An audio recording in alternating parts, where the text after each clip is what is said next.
सन 1999 कराची, पाकिस्तान। एक शख्स था जिसका कोई नाम नहीं था, कोई पता नहीं था, कोई अतीत नहीं था। वह पाकिस्तान की गलियों में रहता था, वहीं की चाय पीता था, वहीं की जुबान बोलता था, वहीं के लोगों के साथ उठता बैठता था। लेकिन अंदर से वह किसी और देश का था। उसका असली नाम सिर्फ 2 लोगों को पता था।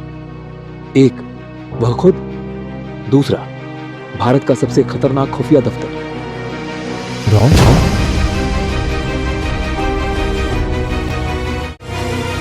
और उस रात पाकिस्तान ने उसे पकड़ लिया। जो उसके बाद हुआ वह आज भी भारत की गोपनीय फाइलों में बंद है। आज हम वही फाइल खोलते हैं।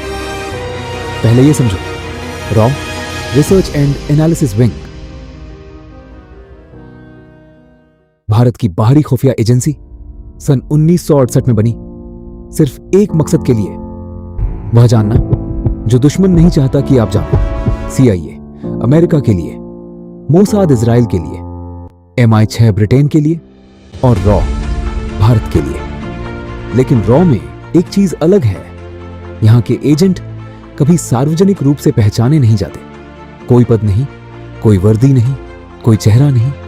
अगर कोई रॉ एजेंट दूसरे देश में पकड़ा जाए तो भारत आधिकारिक रूप से कहता है, हम नहीं जानते ये कौन है। सोचिए, एक इंसान जो अपने ही देश के लिए अदृश्य है। यही रॉ की सबसे बड़ी ताकत है और यही उसका सबसे बड़ा दर्द। सन 1990 का दौर था। भारत और पाकिस्तान के बीच तनाव अपने चरम पर था। कारगिल से पहले का समय।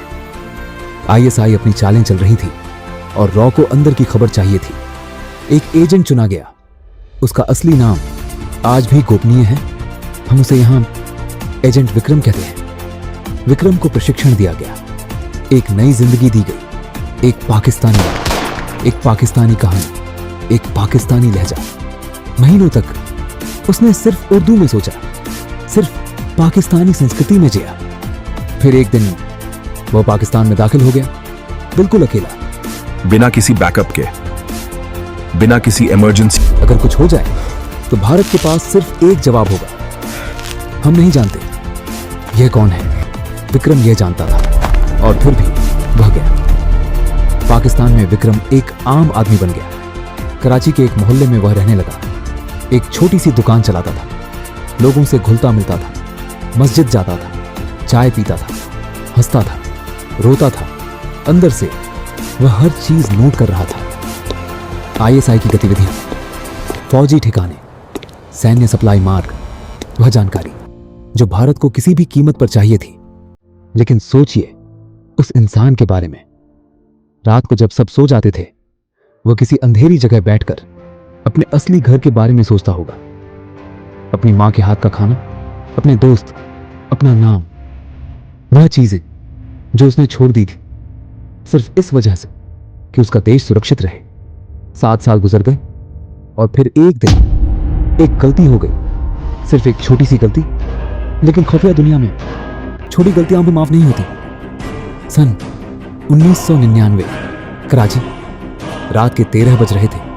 विक्रम एक स्थानीय बाजार से वापस आ रहा था। रास्ता वही था जो वह रोज लिया करता था।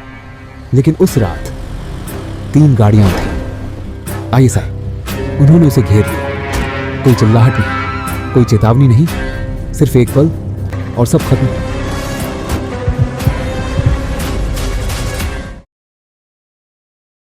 विक्रम जानता था इस वक्त क्या करना है।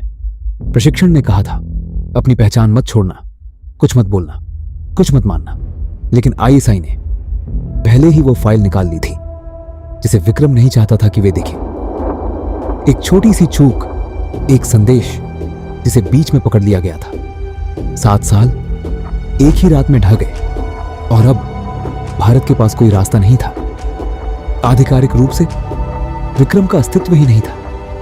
तो बचाएगा कौन? अब तक आप सोच रहे होंगे विक्रम का क्या हुआ। ISI ने उससे महीनों तक पूछताछ की। वह एक पल के लिए भी नहीं टूटा, क्योंकि प्रशिक्षण यही था, एक बात कभी मत मानो। लेकिन पाकिस्तान के पास सबूत था और वह साफ तौर पर एक भारतीय एजेंट था। मौत की पूरी वजह। फिर कुछ ऐसा हुआ जो खुफिया इतिहास में बहुत कम होता है। भारत और पाकिस्तान के बीच एक खामोश समझौता। आधिकारिक रूप से कोई बात नहीं हुई, कोई सम्मेलन नहीं, कोई सुर्खी नहीं, लेकिन पीछे से दो देशों ने मिलकर एक फैसले पर मुहर लगाई। एक एजेंट की जिंदगी के बदले कुछ और। क्या था वह कुछ और? पाकिस्तानी जेल में बंद एक पाकिस्तानी एजेंट जिसे भारत ने पकड़ रखा था, एक के बदले एक। दोनों देश जो आधिकारिक रूप से एक दूसरे से नफरत करते हैं, उन्होंने पीछे से एक दूसरे के लोगों को वापस किया। तकात के खेल में इंसानियत कभी पूरी तरह नहीं मरती। विक्रम भारत वापस आया। कोई प्रेस कॉन्फ्रेंस नहीं, कोई मेडल नहीं, कोई नाम नहीं, सिर्फ एक खामोश वापसी।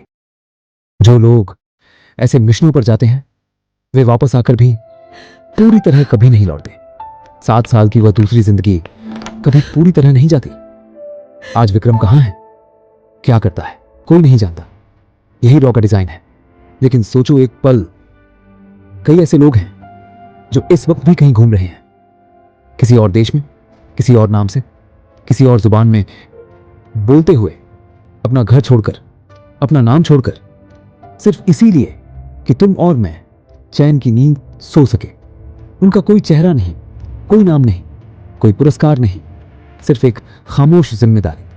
और वही जिम्मेदारी रॉ का सबसे बड़ा राज है। अगर यह कहानी आपको अंदर तक हिला गई तो चैनल को सब्सक्राइब जरूर करें, क्योंकि रॉ के और भी ऐसे राज हैं जो आज तक सार्वजनिक नहीं हुए। अगली कहानी इससे भी ज्यादा गहरी है।